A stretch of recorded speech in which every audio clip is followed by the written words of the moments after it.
All right, well, it's great to be with you. James Marles sitting in for Rowan, who's away, bringing in Rita Panahi, of course you all know, and sitting in this week, James McPherson again. Thank you both. And guys, we've had some more breaking news on this front, so let's have a look.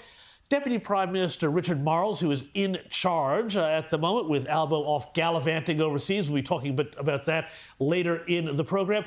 He has once again been put on the hot seat about this issue of Qatar by our own Andrew Clennell. Have a look.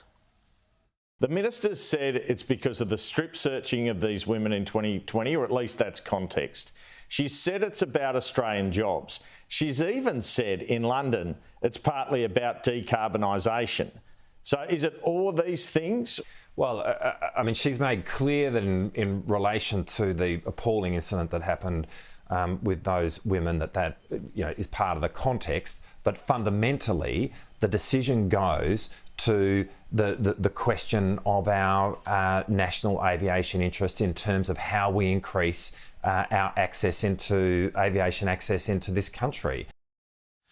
Now, Rita, you are Qantas's #1 fan. I know you are a great frequent flyer there. I don't know if you've got your Chairman's Lounge access yet. Sadly. Does Hunter have Chairman's Lounge access? Because I know they're giving it out for the sons of prominent people now too.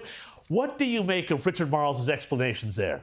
He was all over the shop. That was an absolute train wreck of an interview for him, because he could not. Well, he had a hard job. Let's not be clear here, because the minister has given multiple excuses, everything from carbon emissions to human rights abuses in Qatar to protecting Qantas or protecting Australian jobs, even though Qantas has sent all the jobs that it can overseas. So he really needs. They need some clarity on this, because if they think this issue is going to go away, if they think this issue is gone with Alan Joyce, they're sadly mistaken. This is something Australians care about.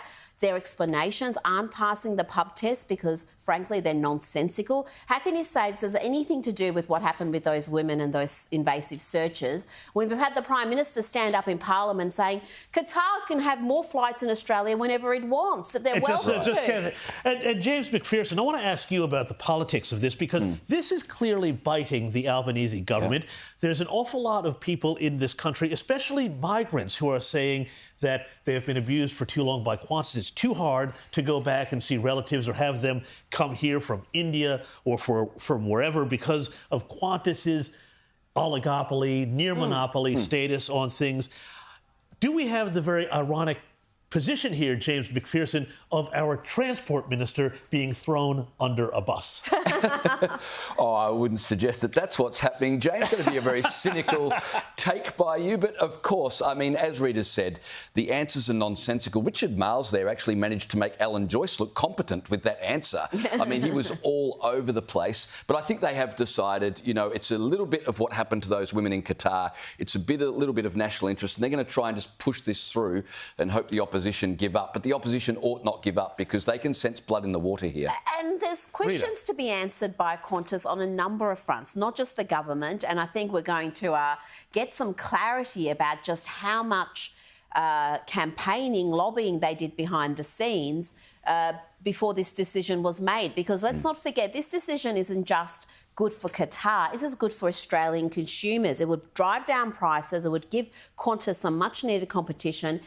Every state premier reportedly was backing this. The tourism operators were backing this. There's industry modelling showing this would have pumped $500 million more into the Australian economy every year.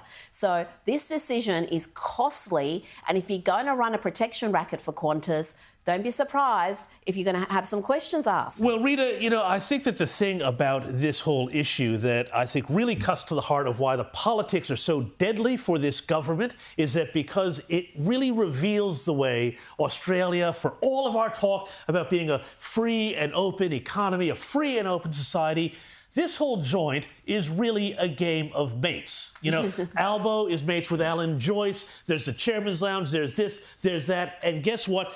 Qantas gets protected. And, this is the same thing that happens in industry after industry after industry. It is not a free economy. It is one where the state and corporations work very closely together to determine outcomes, and where companies do not want to be on the wrong side of the legislators and the regulators, lest they wind up being hurt or not protected by the government. This is not capitalism. This is not free enterprise. This is a game of mates. This is why so many companies wound up, as soon as Anthony Albanese came into office, declared his support for the Uluru Statement, they came in and said, hey, we're all chucking a bunch of money into the Yes campaign because this has nothing to do with our core business, nothing has to do with serving customers, nothing to do with making a profit for our shareholders, entirely just about getting on the right side and staying on the right side of the new government. Well, Rita and James, there's been a little interesting thing that's been going around on social media the last couple of days, which suggests that while the executives in the C-suite at Qantas are so happy to be all about the Yes campaign, there might be some people at Qantas, possibly in the engineering or maintenance departments, have a different view about how they're going to vote on October 14th. Rita, tell us about it. Well, yeah, this picture has been circulating.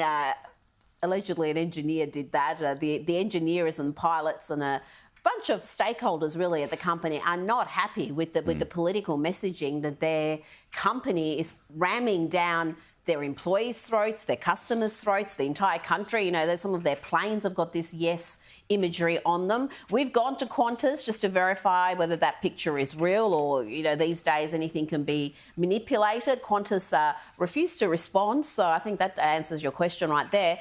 But thank God there is actually a little bit of pushback against this because, like you said, we have had the big corporates, whether we're talking about mining companies like Rio Tinto, BHP, both of them have put $2 million into the Yes campaign. Qantas, of course, has put money into the campaign, also providing free flights for the Yes activists, no free flights for the No activists. And John Anderson, former Deputy PM, has said, in the interests of fairness, that the very least they could do is at least extend that largesse to the No campaign because we do not have an equal fight at the moment. Well, James McPherson, on that, this seems to me, and I think the reason why this resonates so much is that there's kind of the chairman's lounge class in this country, and there's everybody else. And this is almost like dissent in a totalitarian regime, the sort of graffiti you'd see in Eastern Europe before the wall came down.